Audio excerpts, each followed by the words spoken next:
முதலமைச்சர் நாட்காலில் உட்கார வேண்டிய ஸ்டாலின் இன்னைக்கு எதிர்கட்சி வரிசையில் கூட உட்கார முடியலன்னு சொன்னாக்கா இதான் சனாதனம். ஸ்டாலின் மனைவி கிட்ட இருக்கு, ஸ்டாலின் மனைவியோட பூஜை அறையில் இருக்கு. அங்க முதல்ல நீ சனாதனத்தை ஒழிச்சிட்டு அப்புறம் இங்க வா. எலெக்ஷன் வந்தா மட்டும் சனாதனத்தை தேடி அவன் ஓடுறீங்க. சனாதனத்தை பத்தி பேசினது எவனுமே இன்னைக்கு இல்ல. பெரியார் சனாதனத்தை பத்தி பேசினாரு கிடையாது, கலைஞர் சனாதனத்தை பத்தி பேசினாரு கிடையாது. இன்னைக்கு மு க ஸ்டாலின் சனாதனத்தை பத்தி பேசினாரு, இன்னைக்கு பதவியே இல்லாம இருக்கிறாரு. ஆனா தாவேக்காவை ஆட்சியில் அமர்த்தினது இவங்க தான், தாவேக்காவை விமர்சனம் பண்ற மாதிரி நடிக்கிறதும் இவங்க தான். உண்மையிலே சொல்ல போனாக்கா தாவேக்காவை தான் இவங்களோட பிடி. அவர்கள் என்ன சொன்னாரு, நான் சுத்தமானவன் தூய்மையான ஆட்சியை தான் கொடுப்பேன்னு சொன்னாரு. நீ ஆட்சிக்கு வரும்போதே தூய்மை இல்லையே.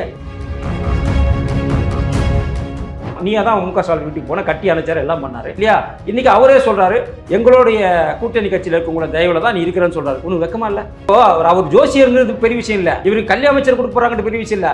இவங்க ரெண்டு பேருமே பிராமணர்கள். பிராமணர்களுக்கு ஏன் இவ்வளவு பெரிய பொறுப்பு கொடுக்குற?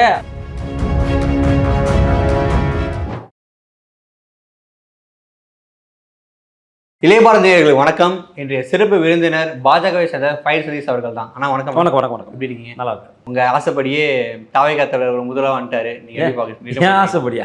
எனக்கு ஆசை. என்னை பொறுத்த வரைக்கும் திமுக வரக்கூடாது, அதில் நாங்கள் ரொம்ப தெளிவாக இருந்தோம். அதனால் அது வந்து குதிரை வந்தாலும் கழுத வந்தாலும் அதை பற்றி கவலை இல்லை. எங்களுக்கு தேவை திமுக வரக்கூடாது. இப்போ திமுக வரலாங்கிறதுல நாங்கள் ஒரு வகையில் எங்களுக்கு மிகப்பெரிய ஒரு சந்தோஷம். அதுதான் நடந்திருக்கு. அது இல்லாமல் வந்துட்டு கிட்டத்தட்ட 4.25 கோடி பேர் வந்துட்டு திமுக வேணாம்னு ஓட்டு போட்டிருக்கான். விஜய் 1000 தான் முதலமைச்சராக இருந்தாலும் திமுக வேண்டாம் என்று ஓட்டு போட்டவங்க மொத்தம் 4 கோடி பேர் மேலே இருக்கான். அப்போ அந்த விஷயத்தில் பார்க்கும்போது தமிழ்நாட்டில் பெரும்பாலானவர் கிட்டத்தட்ட 80% பேர் திமுக வேண்டாம் என்று ஓட்டு போட்டுருக்கிறாங்க. அப்போ இதுதான் மக்களோட மனநிலை. அவங்க விஜய் வரணும்னு ஓட்டு போடலை, திமுக வரக்கூடாதுன்னு ஓட்டு போட்டதன் காரணமாக தான் இப்படிப்பட்ட ஒரு படுதோல்வி, முதலமைச்சரே தோல்வி. ஆனால் என்டி அலைன்ஸ் வந்து 3வது இடத்துக்கு போயிருக்கேன். அது எப்படி நான் பார்க்குறீங்க? இப்போ இல்லை, இப்போது என்டி அலைன்ஸ் 3வது இடத்துக்கு போனது காரணம் விஜயோட வருகை தான் என்டி அலைன்ஸ். அதான் நாங்கள் ஏற்கனவே சொல்லியிருக்கோம், திமுகவுடைய பி டீம் தான் விஜய் அப்படின்னு. விஜய் என்ன அஜெண்டா அப்படின்னா, திமுகவுடைய எதிர்ப்பு வாக்குகள் பார்த்து 4 கோடி வாக்குகள் இருக்கப்ப திமுகவை பிடிக்காதவன் 4 கோடி பேர் இருக்கான். அதை 2 பேருக்கு பிரித்து போட்டிருக்கான். ஒன்று ஏடிஎம்கே கூட்டணிக்கும், இன்னொன்று வந்து தாவேக்காக்கும் போட்டிருக்கான். இதில் மக்களோட மனம் என்னென்னா, ஏடிஎம்கே உடைய ஆட்சியை ஏற்கனவே பார்த்துட்டாங்க, தாவேக்காவோட ஆட்சியை பார்க்கல. புதுசாக ஒருத்தருக்கு வாய்ப்பு கொடுக்கணும் ஒன்று. ரெண்டாவது, ஒரு செலிபிரிட்டி, ஒரு நடிகர் அப்படிங்கிற ஒரு கரிஷ்மா, இதெல்லாம் சேர்ந்து அவருக்கு 1.25 கோடி ஓட்டு போயிருச்சு, நமக்கு 1.25 கோடி ஓட்டு வந்திருக்கு. இவங்களுக்கு போடக்கூடாது 2 ஓட்டு சேர்த்திங்கனாக்கா 4 கோடி பேர் இவங்களுக்கு போடக்கூடாது முடிவு பண்ணியிருக்காங்க. இதான் விஷயம். அதுமாதிரி தாவேகா ஆட்சிக்கு வந்தோடனே 717 டாஸ்மாக் கடையில் வந்து மூட ஒத்துவிட்டு இருக்காரு. இது எப்படி நான் பார்க்குறீங்க? இல்லை, அதுதான் இதில் எனக்கு பெரிய சந்தேகம் என்னென்னா, அந்த 718 கடை பர்மனெண்ட்டாக மூடுறாங்களா, அப்படி இல்லை இந்த 718 கடையும் வேறு இடத்துக்கு மாற்றுறாங்களா?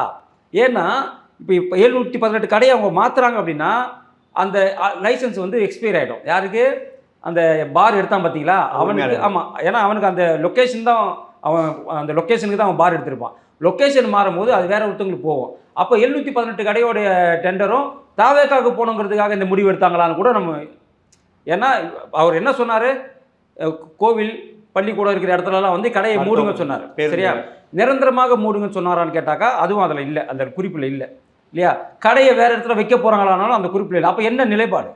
அப்போ கடையை அங்கே மாற்றுறாங்கன்னு சொன்னால் உங்களுக்கு தெரியும், இன்றைக்கி காலகட்டத்தில் அதிமுக திமுக கிட்ட தான் எல்லா பாருமே இருக்குது, அவங்களுடைய பினாமிக்க கிட்ட தான் எல்லா பாருமே இருக்குது. அப்படி இருக்கும் போது அந்த பாரை கொஞ்சம் டேக் ஓவர் பண்ணும். 5000 பார் இருக்குனாக்கா அது ஒரு 1000 பார் தாவேக்கா பக்கம் வந்தால் தன்னோட நிர்வாகிகளுக்கும் அது நல்லா இருக்குன்ற எண்ணத்தில் கூட முதலமைச்சர் விஜய் அவர்கள் இந்த நடவடிக்கை எடுத்துக்கலாமோ என்னமோ. ஆனால் அதே மாதிரியே வந்து நேற்று தினம் சட்டசபையில் உதயநிதி ஸ்டாலின் என்ன சொல்றாருன்னா, மக்களை பிரிக்கும் சனாதனத்தை நாங்கள் ஒழிப்போம் அப்படின்னு சொல்லிருக்காரு. இதை எப்படி நான் பார்க்குறீங்க? அதனால தான் அவர் ஒழிச்சு அவங்க பத்தி ஓரம் போட்டு உட்கார வச்சுக்கிறாங்க. நான் என்ன கேட்குறேன்னா, சனாதனத்தை ஒழிப்பேன்னு சொன்னேன், மம்தா பானர்ஜி எங்கே இருக்கிறாங்க? இன்றைக்கி சொந்த தொகுதியில் தோல்வி. பினராயி விஜயன் என்ன ஆனார்? தோல்வி. இன்றைக்கி மு க ஸ்டாலின் என்னாரு? தோல்வி. அப்போ சனாதனத்தை பற்றி பேசினா தோல்வி நிச்சயம். அந்த தோல்வி நிச்சயங்கிறதுனால தான் இன்றைக்கி குண்டி செட்டில் குதிரை ஓட்டின்னு வீட்டுக்குள்ளே உட்காந்துருக்காரு இன்றைக்கி முதலமைச்சர். அதாவது முதலமைச்சர் உட்கார வேண்டிய நாட்காலில் உட்கார வேண்டிய ஸ்டாலின் இன்றைக்கி எதிர்கட்சி வரிசையில் கூட உட்கார முடியலன்னு சொன்னாக்கா இதான் சனாதனம். மகன் பேசிய சனாதனத்திற்கு இன்றைக்கி அப்பா வந்து இன்றைக்கி பலிகடாவாயிட்டார். இதில் இன்னொன்று, சனாதனத்தை பற்றி பேசினது எவனுமே இன்றைக்கி இல்லை.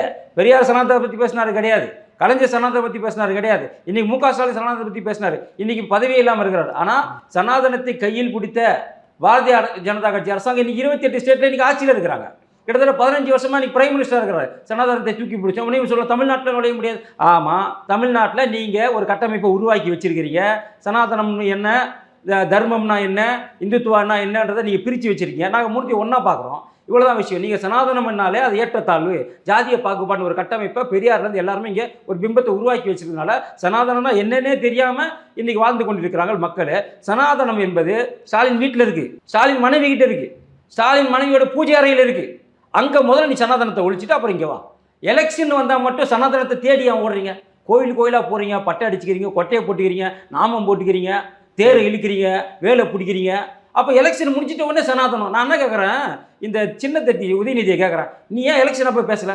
எத்தனை இடத்துக்கு கேம்பெயின் போனேன்? ஒரு இடத்துல கூட நான் சனாதனத்தை ஒழிப்பேன், மீண்டும் எங்களுக்கு திமுக ஆட்சி வந்தால் சனாதனத்தை வேறு இருப்பேன், சனாதனம் டெங்கு கொசு மழை ஏன் பேசலை? ஏன்னா பேசியிருந்தாங்கன்னு சொன்னால் இந்த 73 சீட் கூட வந்திருக்காரு.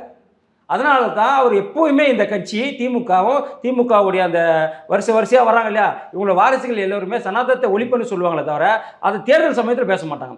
தேர்தல் சமயத்தில் ராமரை பற்றியும் பேச மாட்டாங்க, மாரியம்மனை பற்றியும் பேச மாட்டாங்க, முருகனை பற்றியும் பேச மாட்டாங்க, சிவனை பற்றியும் பேச மாட்டாங்க, சனாதனத்தை பற்றியும் பேச மாட்டாங்க. ஏன்னா பேசினா ஓட்டு கிடைக்காது. இது ரொம்ப தெளிவாக இருக்கிறான் அந்த கட்சி. இன்றைக்கி சட்டசபையில் இவ்வளோ பேசுகிறல்ல, நீ சரியான ஒரு ஆண்மகனாக இருந்தால் நீ உண்மையிலேயே மு.க. ஸ்டாலினோட வாரிசாக தான் நீ என்ன பண்ணியிருக்கணும்? இதை நீ தேர்தல் நேரத்தில் பேசியிருக்கணும். சனாதனத்தை ஒழிப்பண்ணி எங்கே பேசியிருக்கணும்? ஸ்ரீரங்கத்தில் பேசியிருக்கணும். சனாதனத்தை ஒழிப்பண்ணி ராமேஸ்வரத்தில் பேசியிருக்கணும். சனாதனத்தை ஒழிப்பண்ணி திருச்செந்தூரில் பேசியிருக்கணும். சனாதனத்தை ஒழிப்பண்ணி உங்கள் சொந்த தொகுதியான ட்ரிப்பிள்கேணி சேப்பாக்கத்தில் பேசியிருக்கணும். நீ அப்படி பேசியிருந்தேன்னு சொன்னால் நீ ஜெயிச்சிருக்க மாட்டாங்கன்னு ஆண்டவன் பார்த்துருப்பார். இன்னைக்கு திமுகவுடைய படுதோல்விக்கு காரணமே சனாதனத்தை பற்றி இவங்க பேசுனது தான். அது இவர் மட்டும் இல்லை, அது மேற்கு வங்கத்துக்கும் பொருந்தும், கேரளாவுக்கும் பொருந்தும். தொடர்ந்து இவர் இப்படியே பேசிட்டு இருந்தாருன்னு சொன்னாக்கா உண்மையிலேயே சொல்கிறேன், இந்த 73 சீட்டு கூட நாளைக்கு விலை கொடுத்து தாவேகா வாங்கிட்டோம். இன்றைக்கி கூட சரி, எதிர்த்து ஓட்டு போடாமையா வெளிநடப்பு செஞ்சீங்க? எதிர்த்து ஓட்டு போட்டால் தான் உன்னுடைய வாக்கு எத்தனைன்னு தெரியும் இல்லையா? இவர் வெளிநடப்பு செஞ்சது காரணமே இவர்களோட எம்எல்ஏக்கள் யாராவது விலை போயிடுவாங்களோ. இப்போ எப்படி அதிமுக 2ஆக பிரித்து போட்டாங்க இல்லையா ஓட்டு, அதனால் இவங்க எம்எல்ஏக்கள் எங்கே விலை போயிடுவாங்களோ தான் மொத்த பேரையுமே வாங்கன்னு வெளியே கடைசி ஒரு எம்எல்ஏ இருக்கிற வரைக்கும் அழைச்சிட்ட பிறகு தான் உதயநிதி போகிறார் சட்டசபையை விட்டு வெளியே. எப்பவுமே சட்டசபையை விட்டு முதலமைச்சராக இருக்கும்போது துணை முதலமைச்சராக சொல்லி சட்டசபை முடிஞ்சுன்னா இவங்க முதல்ல போயிடுவாங்க. ஆனால் இன்றைக்கி இவங்களுடைய 60 எம்எல்ஏக்களும் வெளியே வர வரைக்கும் வெயிட் பண்ணி தான் போயிருக்கார். இதில் இன்னொரு வேடிக்கையான விஷயம், இவருடைய சின்னத்தில் நின்ன தமிழ் மன்சாரி, ஜவஹர்லாலாம் ஆதரவு தெரிவிச்சிருக்கிறாங்க. அப்போ இது எந்த மாதிரியான நிலைப்பாடு? இதப்போ உங்கள் சின்னத்தில் நின்றவங்க ஆதரவு தெரிவிச்சிருக்கிறாங்க. 73 சீட்டில் 60 சீட்டு மட்டும் தான் ஓட்டு போடலை, மீதி 13 சீட்டு என்னாச்சு? அப்போது தாவேக்காவை ஆட்சியில் அமர்த்தினதும் இவங்க தான். நீ தாவேக்காவை விமர்சனம் பண்ணுற மாதிரி நடிக்கிறதும் இவங்க தான். உண்மையிலே சொல்ல போனாக்கா தாவேக்காவை தான் இவங்களோட பி டீம். ஒன்று நான் ஆட்சியில் இருக்கணும், இல்லை நீ ஆட்சியில் இருக்கணும், இதுதான் இவங்களுடைய அஜெண்டா.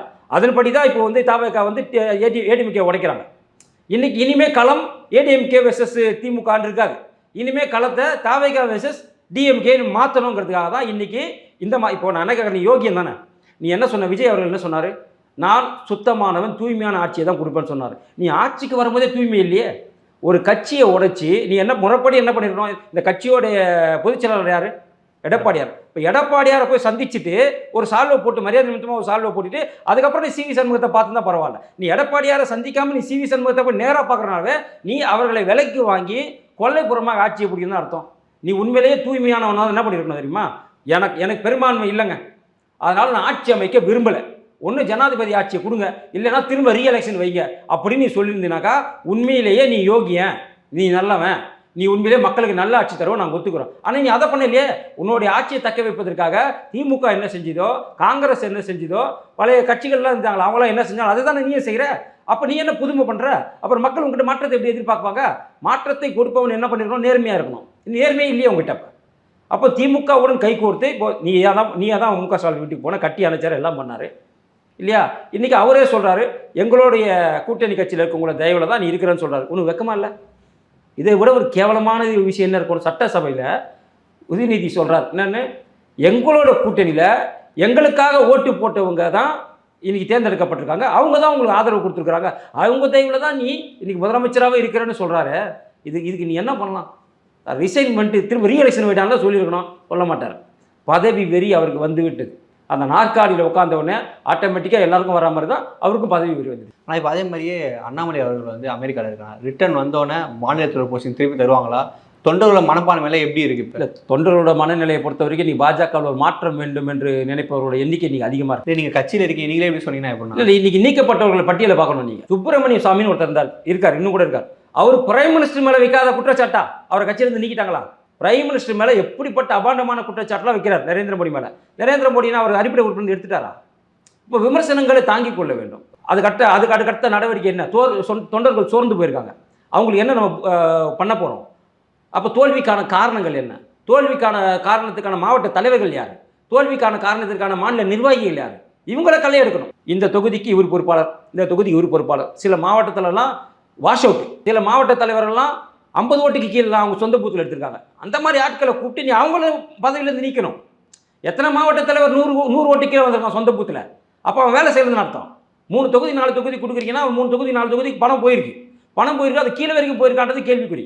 அப்படி இருக்கும்போது என்ன பண்ணணும்? அவங்கள கூப்பிட்டு விசாரித்து அவங்கள வந்துட்டு ஏன் நீங்கள் இப்படி பண்ணீங்க, ஏன் கீழ் லெவல் வரைக்கும் பணம் போகல, ஏன் உங்களோட சொந்த பூத்தில் நீங்கள் மாவட்ட தலைவராக இருக்கக்கூடிய உங்கள் சொந்த பணம் கொடுக்கணும்னு சொல்கிறீங்க? அப்போ பணம் கொடுக்க சொல்ல, கட்சி கொடுத்த பணத்தை கீழே வரைக்கும் போகலன்னு சொல்கிறேன். கட்சி கொடுத்த பணம் இல்லையா, கட்சி செலவு செய்வதற்கு போல தொண்டர் கீழே அடிமட்ட தொண்டர் வரைக்கும் போகலன்னு சொல்கிறேன். நிறைய நிர்வாகிகள் பணம் போய் சேரலன்னு சொல்கிறேன். குறிப்பிட்ட 4 பேர்கிட்ட மட்டுமே பணம் தங்கிருச்சுன்னு சொல்கிறேன்.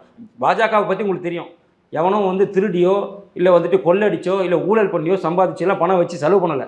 அவன் சொந்த பணம், கொண்டாட்டி தாலி முதல் குழந்தைகள் நகை வரை அடமான வச்சு தான் மீட்டிங் போடுறதுலேருந்து கட்சி கூட்டத்துக்கு வர்றதுலேருந்து இங்கேருந்து எங்கன்னா கூட்டம் வச்சா பிரயாணம் பண்ணி வர்றதுலேருந்து எல்லாமே அவன் சொந்த காசில் வரான். எலெக்ஷன் டைமில் கூட அந்த தொண்டன் அவனுடைய சொந்த காசு தான் பயன்படுத்தணும்னு சொன்னாக்கா அதை ஏற்றுக்கொள்ள மனநிலையிலே அவன் இன்னைக்கு இல்லை. அதனால தான் ஒரு மாற்றத்தை விரும்புகிறான். அவன் என்ன மாற்றத்தை விரும்புகிறான்னா அடித்து ஆடுறதுக்கு ஒரு ஆள் வேணுங்கிறான். அடித்து ஆடுறதுக்கு ஒரு ஆள் வேணும் எங்களுக்கு. இன்றைக்கி களம் நாம் கேப் விட்டதுனால தான் இன்றைக்கி தாவேக்கா உள்ளே வந்துட்டான். அந்த ஒரு மனநிலை இன்றைக்கி எல்லாருக்குமே இருக்குது. எல்லாருக்கும் என்ன ஒரு மனநிலை இருக்குன்னா, அண்ணாமலையை போல் ஒரு லீடர் இருந்தால் நல்லாயிருக்கும்.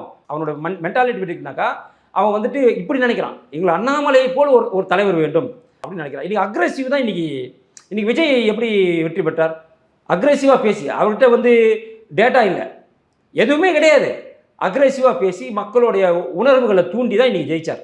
அந்த மாதிரி மக்களுடைய உணர்வுகளை தூண்டி மக்களை வந்து நம்ம பக்கம் இழுக்கிறதுக்கான தலைவர்கள் இன்றைக்கி இருக்கிறாங்களா பிஜேபியில் கேட்டாக்கா அது கேள்விக்குறி தான். அப்போது அந்த மாதிரி ஒரு தலைவர் இருந்தார் அவர் அண்ணாமலை என்று மக்கள் நினைக்கிறான், இன்றைக்கி தொண்டன் நினைக்கிறான். அப்போ மீண்டும் அண்ணாமலை வர வேண்டும் என்பது அவங்களோட அபிப்பிராயமாக இருக்குது. ஆனால் இது எல்லாமே யார் முடிவு பண்ணோன்னாக்கா டெல்லி மேலில் தான் முடிவு பண்ணுவது. அப்போது எந்த மாதிரியான மனநிலைமை நம்ம இருக்கிறோம்? அப்போ கட்சியை நாம் சுய பரிசோதனை செய்து கொள்ள வேண்டும்.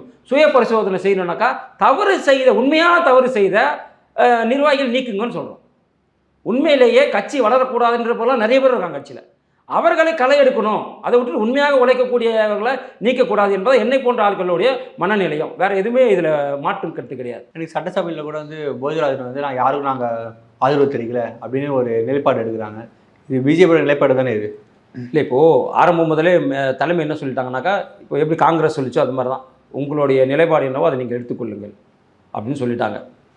ஆரம்பம் முதலே எங்களோட நிலைப்பாடு அது சரி நினைக்கிறீங்களா நீங்கள்? இல்லை, நடுநிலை என்பது சரி. நடுநிலை என்பது சரி. எதிர்த்து வாக்களித்து ஆதரவு வாக்களித்து தான் தவறு. நடுநிலை என்பது சரி. இல்லை, தாவேகா வந்து பிஜேபி எதிர்த்து தான் அரசியலே பண்ணாங்க, பாசிச பாஜகன்னு சொல்லி தான் அரசியல் பண்ணாங்க. அப்படி சொல்லும்போது நீங்கள் எதிராக தானே வாக்களிக்கணும். இல்லை, எதிராக வாக்களிக்கிறது ஒன்று தான், நடுநிலை வகிக்கிறது ஒன்று தான். நடுநிலை என்றாலே அந்த வாக்கு அவங்களுக்கு போகல, நடுநிலை என்னாலே அந்த வாக்கு அவங்களுக்கு போகலை அப்படின்னு தான் அர்த்தம். புரியுதுங்களா? இப்போ வெளிநடப்பு செஞ்சுட்டாங்க யார்? திமுக. வெளிநடப்பு செஞ்சதுனால அதுக்கு திமுகவுக்கு ஆதரவு, தாவேக்காவுக்கு ஆதரவு நினைக்கிறீங்களா? கிடையாது. அதுவும் ஒரு எதிர்ப்பு தான். அதுபோல் நடுநிலை வகிப்பது என்பதும் ஒரு வகை எதிர்ப்பு தானே தவிர அது வந்து அவங்களுக்கு சாதகமானதாக அமையாது. ஏன்னா நடுநிலை என்பது வாக்கு, இப்போது மெஜாரிட்டி வாக்கு தான் முதலமைச்சராக வந்து இப்போ 118 அவங்களுக்கு வேணும். இப்போ 144 எடுத்துட்டாங்க. அந்த 144ல் பாஜக ஓட்டு சேர்ந்துச்சான்னு கேட்டால் கிடையாது. இல்லை, எதிர்ப்பு ஓட்டில் போய் பாஜக ஓட்டு சேர்ந்துச்சானும் கிடையாது. எதிர்ப்பு ஓட்டு 22 தான். ஏன்னா 60 பேர் வெளியே போயிட்டான். அப்படி இருக்கும்போது நடுநிலை என்பது, அதாவது நாம் எப்பவுமே அப்படி தான். இந்தியாவோட ஸ்டாண்டு எல்லா பெரிய பெரிய போராக இருக்கட்டும், இன்றைக்கி ஈரான் போராக இருக்கட்டும், உக்ரைன் போராக இருக்கட்டும், நம்மளுடைய இது என்ன நடுநிலை. நடுநிலை என்னும் போது என்னன்னா, இப்போ போஜராஜன் இருக்கார், நீங்கள் ஒரே ஒரு எம்எல்ஏ போஜராஜன், இது அவருடைய சொந்த டிசிஷனான்னு கேட்டாக்கா கிடையாது, கட்சி சொல்லியிருக்கோம். ஏன்னா அவர் ஒரு எம்எல்ஏ என்னும் போது அவருக்கு தேவையான மக்கள் ஓட்டு போட்டாங்கல்ல, மக்கள் தனக்கு ஓட்டு போட்டாங்கல்ல, அவர்களுக்கு தேவையான நல உதவிகளை எப்படி கேட்டு பெற முடியும்? ஆரம்பம் முதலே சண்டைன்னு போ ஏடிஎம்கே சண்டைக்கு போகிறானாக்கா அவங்ககிட்ட 53 பேர் இருக்கான், 47 பேர் இருக்கான். அவங்க ஒரு கட்டமைப்பை வச்சுருக்காங்க போகலாம். ஆனால் போஜராஜன் என்பவர் தனிப்பட்ட மனிதர், ஒரே ஒரு எம்எல்ஏ. அப்போ அவங்களுடைய தொகுதிக்கான நலத்திட்டங்களை கேட்டு வாங்கணும்னா அவர் பேலன்ஸ்டாக தான் போகணும். அவர் எடுத்த முடிவு சரியான முடிவு தான் எனக்கு. நான் அதே மாதிரி ஜோதிடர் ரத்தன் பண்டிட்டுக்கு வந்து அரசு பதவி கொடுத்துருக்காங்க. இது எப்போ நான் பார்க்குறீங்க? அதே மாதிரி வெங்கட்ராமன் கூட மயிலாப்பூர் வேட்பாளர் வெங்கட்ராமன் கூட வந்து பதவி நீக்கம் செய்யணும் அப்படின்னு சொல்லியிருக்காங்க. எப்படி பார்க்குறீங்க? இப்போ வெங்கட்ரமனும் சரி ரத்தன் டாட்டாவும் சரி 2 பேருமே பிராமணர்கள். இவங்களுக்கு பிராமணர்கள் இப்போ அவர் ஜோசியர்ங்கிறது பெரிய விஷயம் இல்லை, இவருக்கு கல்வி அமைச்சர் கொடுக்க போறாங்கன்னு பெரிய விஷயம் இல்லை. இவங்க 2 பேருமே பிராமணர்கள். பிராமணர்களுக்கு ஏன் இவ்வளோ பெரிய பொறுப்பு கொடுக்குற அப்படிங்கிறத அந்த கம்யூனிஸ்ட் விசிகா இந்த திமுகவோட கேள்வி. இப்போ அவங்க மட்டும் இல்லைன்னா இப்போ பார்த்தீங்கன்னா பிரேமலதா விஜயகாந்த் கூட எதிர்ப்பு தெரிவிக்கிறாங்க. பிரேமலதா விஜயகாந்த் யாருக்கு கூட்டணியில் ஜெயிச்சாங்க? அவங்க எப்படி திமுக ஏற்றி பேச முடியும்? திமுகவோட நிலைப்பாடு என்னவோ அந்த நிலைப்பாடு தான் அவங்க எடுக்க முடியும். நான் என்ன கேட்குறேன்னா, இப்போது ஜோதிடரை வந்து நீங்கள் எப்படி போடுவீங்கன்னு கேட்குறாங்க. ஜோதிடம் என்பது மூட நம்பிக்கை. மூட நம்பிக்கை சட்டத்திற்கு உட்பட்டு நீங்கள் அவர் தேர்ந்தெடுக்கல. மூட நம்பிக்கை சட்டத்துக்கு அப்பாற்பட்டு நீங்கள் அதுக்கு தீவிரப்படுத்தணும், மூட நம்பிக்கை சட்டத்தை நீங்கள் தீவிரப்படுத்தணும் வன்னியரசு பேசுகிறாரு. திருமாவளவன் உட்பட அந்த கம்யூனிஸ்ட் உட்பட எல்லாமே பேசுகிறாங்க. நான் என்ன கேட்குறேன்னா, 234 தொகுதி உங்களுடைய கூட்டணி சார்பாக 234 தொகுதி நீங்களா ஒரு வேட்பாளர் சொல்கிறான், நான் வந்து நல்ல நேரம்லாம் பார்க்கல, கொளுத்த ராவு காலத்தில் கொளுத்த எமகண்டத்துலாம் போயிட்டு நான் வேட்புமனு தாக்கல் பண்ணணும்னு ஒரே ஒரு எம்எல்ஏ சொல்லி பார்க்கலாம். ஜெயிச்ச எம்எல்ஏ வரட்டும், தோத்த எம்எல்ஏ வரட்டும், எவனா ஒருத்தர் சொல்லிவிட பார்க்கலாம். நீங்கள் நான் நல்ல நேரமே பார்க்கலங்க, நான் வந்து கொளுத்த ராவு காலம் கொளுத்த எமகண்டத்தில் நேரமே பார்க்காம தான் போயிட்டு நான் வேட்புமனு தாக்கல் பண்ணு சொல்லுங்க பார்க்கலாம். எவனா சொல்லுவானா? மு.க. ஸ்டாலின் பதவி ஏற்கும்போது கூட நல்ல நாள் பார்த்து நல்ல நேரம் பார்த்து பதவி ஏற்பார். எல்லாமே அது முறைப்படி. அப்போ அதெல்லாம் மூட நம்பிக்கை கிடையாதா? அதெல்லாம் சனாதனம் கிடையாதா? அப்போ சனாதனம் எங்கேருந்து வருது? நீ நல்ல நேரம் பார்க்கும்போது சனாதனம் வந்துடுது, நீ நல்ல நேரம் பார்க்கும்போது தான் மூட நம்பிக்கை வந்துடுது. அப்போ இது மூட நம்பிக்கை தானே. இப்போ ஜோதிடரை வச்சு நீ ஜோதிடரை பேச்சு கேட்டுட்டு நீ பண்ணுறேன்னு சொன்னாக்கா அது மூட நம்பிக்கை அப்படின்னு சொன்னாக்கா, இப்போ நீங்கள் முரசொலி பேப்பரை டெய்லி எடுத்துகிட்டு போயிட்டு சமாதியில் வைக்கிறீங்களா? கலைஞர் சமாதியில் அவர் எழுந்துச்சு படிக்கிறாரா டெய்லியே? இப்போ புக்கு வச்சுட்டு போன உடனே பத்திரிக்கை வச்சுட்டு போனோடனே நைட்டு எல்லாரும் போன பிறகு நைட்டு சமாதியில் எழுந்திரிச்சு படிக்கிறாரா?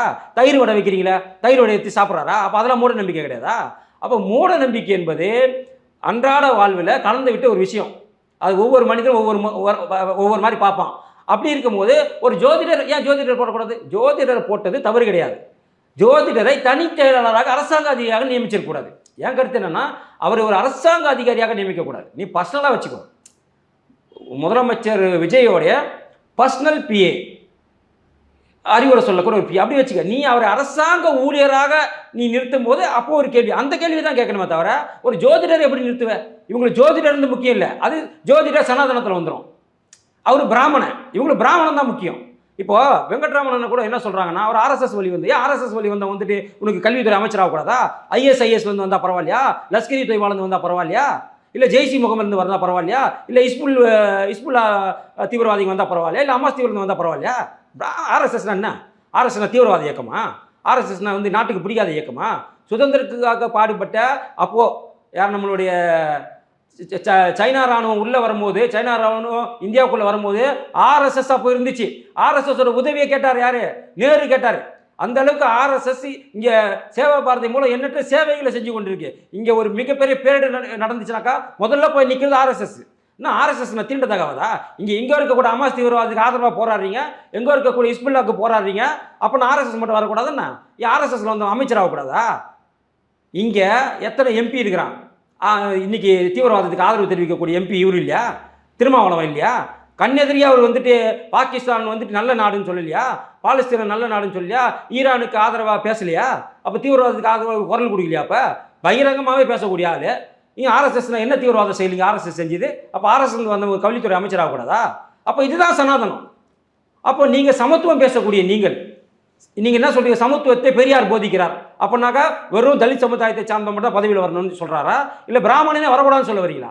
என்ன உங்கள் நிலைப்பாடு? அப்போ தொடர்ந்து ஒரு பிராமணனை போட்டு இந்த அடி அடிக்கிறீங்க. ஆரம்பம் முதலே கிட்டத்தட்ட 60 ஆண்டு காலமாக ஒரு பிராமணனை போட்டு இந்த அடி அடிக்கிறீங்க. இன்னைக்கு இருக்கிற காலகட்டத்தில் எந்த பிராமணனால் ஒரு தலித் பாதிக்கப்பட்டாலும் சொல்லுங்க பார்க்கலாம். ஒரு சான்றிதழை இப்போ நீங்கள் கொடுக்க முடியாது. அவன் படிக்கிறான், அவனுக்கு இடஒதுக்கீடு கூட கம்மி. அவன் படித்தாதான் அவனுக்கு எல்லாமே. அவன் எல்ஐசி ஏஜென்ட்டாக இருக்கிறான். ஏதோ ஒரு வகையில் அவன் குடும்பத்தை காப்பாற்றின்னு போகிறான். எப்போ பார்த்தாலும் அவனை போட்டு அடிச்சுன்னு அவன் அந்த பதவிக்கு வரக்கூடாது, ஏன் இவனுக்கு இந்த பதவிக்கு வரக்கூடாதுன்னு ஏன் இப்போது சனாதனத்தை பேசக்கூடிய சமத்துவத்தை பேசக்கூடிய நான் என்ன கேட்குறேன்னா, உங்களுடைய திருமாவளவனுக்கு ஒரு வாய்ப்பு கிடைக்குதுன்னு வச்சுங்களேன். ஏன் இது வரைக்கும் மு.க. ஸ்டாலின் கொடுக்கல? மு.க. ஸ்டாலின் அவர் சொல்கிறார்ல, நாங்கள் வந்து சமத்துவத்தை போதிக்கக்கூடியவங்க அப்படின்னு சொல்கிறார்ல, ஏன் துணை முதலமைச்சராக திருமாவளவன் கொடுக்கல? இது என்ன வன்னியரசு கேட்டிருக்கியா? என்ன ரவிக்குமார் கேட்டிருக்கியா? இப்போ இவருக்கு மட்டும் கொடுக்கக்கூடாதுன்னு சொல்கிறீங்கல்ல, ஒரு பிராமணனுக்கு கொடுக்கக்கூடாதுன்னு சொல்கிற நீங்கள் எங்களுடைய தலித் சமுதாயத்தை சார்ந்த திருமாவளவனுக்கு நீங்கள் துணை முதலமைச்சர் கொடுங்க அப்படின்னு ஏன் கேட்க மாட்டேங்கிறீங்க? ஏன் உங்கள் வாயில் வர மாட்டேங்குது? ஏன் பயமா? இல்லை இவங்க ஏன் உங்களுக்கு கொடுக்க மாட்டேங்கிறாங்க? பிறப்பிற்கும் எல்லா உயிருக்கும் சொன்னால் பத்தாது, அதை செஞ்சு காட்டணும். ஆனால் நாம் பண்ணியிருக்கிறோம். பாஜக சனாதன அரசாங்கம் ஒரு எஸ்சிக்கு ஜனாதிபதி கொடுத்துருக்கு. இந்தியாவோட உயர்ந்த பதவி எது? ஜனாதிபதி. ஒரு எஸ்டிக்கு கொடுத்துருக்கு மிகப்பெரிய அந்த ஜனாதிபதி பதவியை. நீ கொடுத்தியா? திமுக கொடுத்தியா? நீங்க கொடுத்தியா? ஒரு தலித் சமுதாயத்தை சார்ந்தவனு கொடுத்தியா? ஜெயலலிதா கூட ஒரு தலித் சமுதாயத்தை சார்ந்தவரை சபாநாயகரை உட்கார வச்சாங்க, தனபால் அவர்களை. நீ அதை பண்ணியா? என்னைக்காவது ஒரு நாள் ஒரு தலித் சமுதாயத்தை சார்ந்தவனுக்கு நீ முக்கியத்துவம் கொடுத்துருக்கிறியா? இல்லை 44 தொகுதி இருக்குல்ல, இது இந்த தொகுதி தலித் தொகுதி இருக்கு இல்லையா, இதை ஒடுக்கல. இதை தவிர வேற ஏதாவது இடத்துல யாராச்சும் ஒரு தாழ்த்தப்பட்டவனை நிற்க வச்சிருக்கியாருன்னா திமுக கிடையாது. ஆனால் பிஜேபி நிற்க வச்சிருக்கு. இந்த மாதிரி நிறைய பண்ணியிருக்கு பிஜேபி. நீ பண்ணிருக்கான்னு கேட்டால் கிடையாது. அப்போ ஒரு ஆர்எஸ்எஸ் சார்ந்தவன் ஏன் வரக்கூடாதுன்னு ஏன் சொல்கிறீங்க? ஆர்எஸ்எஸ் என்பது ஒரு அமைப்பு. அதில் திமுக காரணம் இருக்கலாம், அதிமுக காரணம் இருக்கலாம், பிஜேபி காரணம் இருக்கலாம், ஏன் இஸ்லாமியர் கூட அதில் இருக்கலாம். அவங்க வேணான்னு சொல்ல மாட்டாங்க. அது ஒழுக்கத்தை போதிக்கக்கூடிய ஒரு அமைப்பு, அவ்வளோதான். அப்போ அதுலேருந்து வர அமைச்சராக கூட உங்களுக்கு அவன் பிரச்சனை இல்லை, அவனுடைய ஜாதி தான் அவனுக்கு பிரச்சனை. அதே போல் அந்த ரத்தன் பண்டிட் கூட ரத்தன் பண்டிட் பிரச்சனை இல்லை, அவருடைய ஜாதி தான் பிரச்சனை. ஜாதிய பாகுபாடு பார்க்கறது யாருன்னு பார்த்தீங்கன்னா இவனுங்க பார்க்குறாங்க, ஏற்றத்தாழ்வை இவனுங்க பார்க்குறாங்க. கேட்டால் இவங்க என்ன சொல்கிறாங்கன்னா சனாதனத்தை நாங்கள் எதிர்ப்போம்னு சொல்லுவோம். அதேமாரி தவிகா தலைவர்கள் பதவியேற்கும் போது எடுத்து முடிச்சுட்டு நேராக ஈவரா சமாதிக்கு போயிட்டு நம்ம மரியாதை செலுத்துகிற பார்க்குறோம். இது எப்படி நான் பார்க்குறேன்? இல்லை, அதான் சொல்கிறேன். இப்போது தலைவர் அண்ணாமலை சொன்ன மாதிரி தான் ஐடியாலஜி, திமுகவுடைய ஐடியாலஜி தான் தவிகாக்கு இருக்குது. திமுக எதெல்லாம் எதிர்க்கிறதோ, நீட்டை திமுக எதிர்க்கிறான், சனாதனத்தை திமுக எதிர்க்கிறான், மத்திய அரசு எந்த திட்டத்தை கொண்டு வந்தாலும் திமுக தொகுதி மறுவரையை எதிர்க்கிறான். திமுக எதையெல்லாம் எதிர்க்கிறானோ அதையெல்லாம் தவிகாவும் எதிர்க்கிறான். இப்போ 2 பேர் ஐடியாலஜியும் ஒன்று. அப்போ 2 பேர் அதனால தான் இவர் போய் பெரியார் சமாதியை போய் பார்க்குறாரு. அப்போ பெரியார் சொன்னதையெல்லாம் இவர் செய்வாரான்னு கேட்டாக்கா செய்ய மாட்டார் இல்லையா. பெரியார் என்ன சொல்கிறாரு?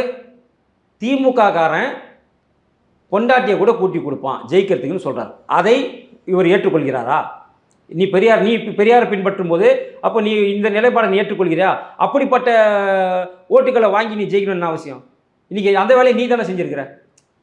அப்போ பெரியாரை பின்பற்றக்கூடிய நீங்கள், பெரியார் என்ன சொல்கிறாரு? இஸ்லாமியர்களுடைய கருத்து பிரகாரம் பெரியார் என்ன சொல்கிறார்? இஸ்லாமியர்கள் இங்கிருந்து விரட்டி அடிக்கப்பட வேண்டியவர்கள் சொல்கிறாரு. அதை அவர் ஏற்றுக்கிறாரா? அப்போ பெரியார் என்ன சொல்கிறாரு? திருக்குறள் தங்கத்தட்டில் வைத்த மலர்னு சொல்கிறாரு, தமிழில் காட்டு மிராண்டி மொழின்னு சொல்கிறார். அப்போ இதெல்லாம் விஜய் ஏற்றுக்கிறாரா? அப்போ இன்னும் மேலே ஒரு படி மேலே போய் பெரியார் ரொம்ப மோசமான வார்த்தைகளால் தமிழை திட்டிருக்கிறாரு, ரொம்ப பகிரங்கமான கேவலமான வார்த்தைகளால் பெரியார் தமிழை திட்டிருக்கிறார். அதையெல்லாம் விஜய் ஏற்றுக்கொள்கிறாரா? அப்போ விஜய் அதெல்லாம் ஏற்றுக்கொள்கிறார் என்றால் தான் அவர் மானசீக குருவை ஏற்றுக்கொள்ள முடியும். நான் எல்லாத்தையும் ஏற்றுக்கிறேன், ஆனால் அவர்கிட்டேருந்து நான் ஒரே ஒரு விஷயம், நான் கடவுள் மறுப்பு கொள்கை மட்டும் ஏற்றுக்க மாட்டேன் நான் அர்த்தம். அப்போ கடவுள் மறுப்பு கொள்கை ஏற்றுக்க மாட்டேன், தீபாவளிக்கு வாழ்த்து சொல்ல. இன்றைக்கி பொட்டு வச்சுக்கிறல்ல, இன்றைக்கி குங்குமம் பொட்டு இல்லாமல் நீ உட்காரது கிடையாது. அப்போ இந்த குங்குமம் பொட்டுங்கிறது சனாதனம் தான். அப்போ நீ பகிரங்கமாக கடவுள் மறுப்பு கொள்கை நான் ஏற்றுக்கொள்ள மாட்டேன், மற்ற கொள்கையெல்லாம் ஏற்றுக்கிறேன்னு சொன்னாலும் நீ தீபாவளிக்கு வாழ்த்து சொல்ல. அப்போ இதெல்லாம் ஒரு நாடகம், அரசியல் நாடகம். திமுகவுடைய ஓட்டு வங்கி மொத்தமாக அபகரிக்கணும். அதனால தான் இவர் என்டிஏ அலையன்ஸுக்கு போகல. ஆதரவு யார்கிட்ட கேட்கல? அவர் தமாக கிட்ட கேட்கல, அதே போல் அமமுக கிட்ட கேட்கல, அதே போல் பாமக கிட்ட கேட்கல, ஏடிஎம்கே கிட்ட கேட்கல. இவர் நேராக கேட்டது யாரை? காங்கிரஸை. அடுத்து யாரை கேட்குறாரு? விசிகா. அடுத்து கம்யூனிஸ்ட் கேட்குறாரு, அடுத்து ஐயூ கேட்குறாரு. அப்போ இவர் ஒட்டுமொத்தமாக திமுகவை கபலீகரம் செய்வதற்காக, திமுகவுடைய இடத்தை இவர் பிடிப்பதற்காக இந்த வேலையை செய்கிறார். அது நல்லது தானே? அது எது நல்லது? திமுக ஃபுல்லாக அபகரிக்கிறது நல்லது தானே? அது முழுக்க அந்த அஜெண்டாவால் அவர் வேலை செஞ்சால் நல்லது. அவங்ககிட்ட இந்த இதெல்லாம் வாங்கிக்கிட்டு அவங்களை இப்போ இன்றைக்கி சனாதனத்தை பற்றி பேசியிருக்கிறாரு, இன்றைக்கி இவ்வளோ கருத்துக்களை பேசியிருக்காரு. ஏன் உங்களோட நீ பேச வேண்டாம்? உங்களோட இருக்கிற ஒரு அமைச்சர் கூட ஏன் பேசலை? விஜய் இவர் பேசிய கருத்துக்கு எதிர்ப்பு தெரிவிக்கலை. அவர் உதயநிதி பேசும்போது தெளிவாக பேசுகிறார். என்னென்னு? இதெல்லாம் நீங்கள் பண்ணணும், இதெல்லாம் பண்ணக்கூடாது, இதெல்லாம் பண்ணணும், இதெல்லாம் பண்ணக்கூடாது, நாங்கள் போட்ட பிச்சையில் தான் உங்களோட ஆட்சி இருக்கிற மாதிரி சொல்கிறாரு. அப்போ நீங்கள் என்ன பண்ணியிருக்கணும்? உண்மை தானே அது? அப்போ நீ எதிர்க்கிறன்ற பேரில் என்ன பண்ணுறீங்க? அப்போ 2 பேர் நாடகம் நடிக்கிறீங்களா? அப்போ 2 பேர் நாடகம் நடிக்கிறீங்களா? அப்போ நான் எதிர்க்கிற மாதிரி எதிர்ப்பேன், நான் அடிக்கிற மாதிரி அடிப்பேன், ஆனால் நம்ம 2 பேரும் ஒன்று அப்படிங்கிற மாதிரி இப்போ நாடகம் நடிக்கிறாங்களா இவங்க 2 பேருமே? அப்போ என்ன மாதிரியான ஒரு அரசாங்கத்தை இனிமேல் இவர் நடத்த போகிறார்? தேர்தல் வாக்குறுதி என்ன சொன்னார்? மாதந்தோறும் கணக்கெடுப்பு, மாதந்தோறும் 200 யூனிட் கழிப்பேன்னு சொல்லிட்டு ஆட்சியில் கையெழுத்து போடாமல் என்ன சொல்கிறேன்? 500 யூனிட்டுக்குள்ளே பயன்படுத்துகிறவனுக்கு தான் நான் 200 யூனிட்டுன்னு சொல்கிறேன். அப்போ உனக்கு 500 யூனிட் இருக்கிறவங்களுக்குள்ளே பயன்படுத்துகிற மட்டும் எனக்கு ஓட்டு போட்டால் போதும், மீதி பேரில் ஓட்டு போட சொல்ல வேண்டியதானே? ஓட்டு வாங்கும் போது மட்டும் ஒரு நிலைப்பாடு, ஓட்டு போட்டு முடிச்சவர் ஒரு நிலைப்பாடு. உனக்கு திமுக என்ன வித்தியாசம்? இதை தான் நாங்கள் சொல்கிறோம். இன்னும் கூட 10 ரூபா வாங்கி தான் இருக்கிறான். 10 ரூபா இன்றைக்கி வாங்காத கடையே கிடையாது. இவங்க ஆட்சிக்கு 10 நாள் ஆகும் போது இன்னும் கூட 10 ரூபா வாங்கி தான் இருக்கிறான் ஒயின் ஷாப்பில். இல்லையான்னு சொல்லுங்கள். மறுக்க சொல்லுங்க பார்க்கலாம். இன்னும் வாங்கியிருந்தாங்க. அவன் இந்த 10 நாள் வருமானம் எங்கே போகுது? 10 ரூபா பாலாஜி 10 ரூபா பாலாஜி பாட்டு பண்ணல. அப்போ இந்த 10 ரூபா எங்கே போகுது? இப்போ இந்த 10 நாளில் 10 ரூபா வாங்குறான் எங்கே போகுது? இந்த 10 நாளில் மட்டும் 25,000 கோடி எங்கே போச்சு? யார்கிட்ட போகுது? அப்போ உங்கள் அமைச்சர்கள்ட்ட போதா, இல்லை உங்கள் மாவட்ட நிர்வாகிகள்கிட்ட போதா, இல்லை உங்ககிட்ட வருதா? அப்போ யார்கிட்ட போகுது? அவன் நான் வாங்குவேங்கிறான். எனக்கு சம்பளம் குறைவாகுதுங்க, நான் வாங்குறேங்க, எங்களுக்கு தேவையானதெல்லாம் பண்ணி கொடுக்க சொல்லுங்க, அப்புறம் நான் வாங்குறதை நிறுத்தணுங்கிறான். அப்போ நீ 10 ரூபா பாலாஜின்னு பாடினது பொய்யா? அப்போ இப்போ இன்னி வரைக்கும் வாங்குறான். அந்த 10 ரூபா யார்கிட்ட போகுது? ஏன் ஒரு கம்ப்ளைண்ட் ஒருத்தர் ஒரு டாஸ்மார்க் கூலியை கூட நீ அரெஸ்ட் பண்ணல? அவன் சட்டவிரோதமாக 10 ரூபா வாங்குறான். இதுக்கு முன்னாடி வாங்கியிருந்தான், இப்பயும் 10 ரூபா வாங்குறான்னு சொன்னாக்கா ஏன் இது வரைக்கும் ஒரு டாஸ்மார்க் ஊழியரை கூட விஜயோட அரசு கைது பண்ணலை? 10 ரூபா வாங்குறான்னு நிறைய பேர் புகார் கொடுக்குறான். இன்னும் கூட நிறைய சோசியல் மீடியாவில் வீடியோ வருது. ஏன் நடவடிக்கை காவல்துறை எடுக்கல? டாஸ்மார்க் ஊழியருக்கு மேலே ஏன் காவல்துறை நடவடிக்கை எடுக்கல? இல்லை நீங்கள் ஏன் அவங்களை சஸ்பெண்ட் பண்ணலை? இது வரைக்கும் ஒரு டாஸ்மார்க் அதிகாரியை கூட, ஒரு டாஸ்மார்க் ஊழியரை கூட இது வரைக்கும் விஜய் அரசாங்கம் சஸ்பெண்ட் பண்ணலை. ஏன் பண்ணலை? அப்போ அந்த 10 ரூபாயில் உங்களுக்கு பங்கு வருதுன்றனால நீங்கள் பண்ணலையா? அப்போ செந்தில் பாலாஜி பண்ண தப்பை தான் இன்னைக்கு விஜயும் பண்ணுறாரா? கேள்வி வருமா வராதா? அப்போ அந்த பணம் எங்கே போகுது? இந்த 10 நாளாக அந்த 10 ரூபா வாங்குற பணம் எங்கே போகுது? யார்கிட்ட போகுது? இல்லை திரும்ப செந்தில் பாலாஜி வாங்குறாருன்னா அப்போ நீங்கள் முதலமைச்சருக்கு லைக் கிடையாது. திரும்பி அந்த பணம் அவங்ககிட்ட தான் போகுது. நீ 1000 தான் டாஸ்மார்க்கை வந்துட்டு உங்கள் கண்ட்ரோலில் இருந்தாலும் பண கண்ட்ரோல் அவங்ககிட்ட எடுத்துக்கலாமா நாங்கள்? அப்போ உண்மையிலேயே அந்த 10 ரூபா பணம் யாருக்கு போகுது? ஏன் நீங்கள் இது வரைக்கும் கைது பண்ணலை? ஒரு டாஸ்மார்க் ஊழியரை கூட ஏன் இது வரைக்கும் சஸ்பெண்ட் பண்ணலை? ஒரு பேப்பரில் கூட வரலையே. கடையை மூடுற மட்டும் தான் வந்துச்சு. 10 ரூபா எக்ஸ்ட்ரா வாங்குற மேலே நடவடிக்கை எடு, எஃப்ஐஆர் போடு, அவனை சஸ்பெண்ட் பண்ணு. நீ அறிக்கை கொடுக்கல. கொடுத்தா தானே பயம் வரும்.